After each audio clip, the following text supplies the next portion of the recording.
After taking a cold and dispassionate look across the table at Heifer, Luce finally decided that he had made a dreadful mistake in accepting the governorship of Jamaica. In London at the time it had seemed exciting, romantic almost, and when whirling from drawing-room to drawing-room, taking his farewell, he was the centre of congratulations, but far too naive and self-centred to realise why so many influential people were glad to see him go.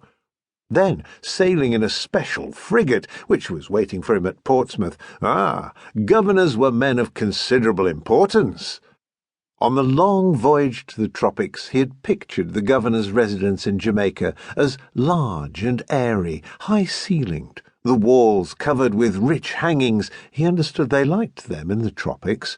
Plenty of servants, and all the tradesmen living there, only too glad to welcome him and give him credit as they fawned their way to favouritism. Yes, he was looking forward to that, and speculated what it would mean in terms of presents.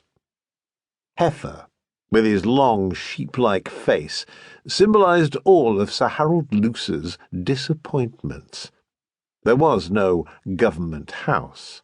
No one apparently gave a damn that the new governor had arrived, and certainly no one was in a hurry to beg favours.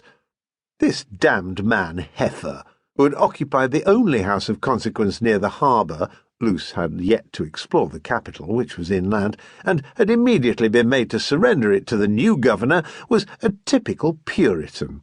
The whole damned house was whitewashed like a monk's cell or a Roundhead privy. In fact, Luce was both intimidated and intrigued, because Heifer's austerity and cold disapproval of just about everything seeped through the house like the reek of sewage, even creeping invisibly into rooms he had obviously never used. On the voyage out here, Luce had imagined a large and well-furnished room, probably panelled and with a long and polished table, at the head of which he would sit, with his newly chosen Island Executive Council seated left and right in order of seniority. Servants would bring in refreshing drinks, as diligent clerks wrote minutes or prepared letters and copied them into the letter-book. Life would be conducted leisurely by a snap of finger against thumb.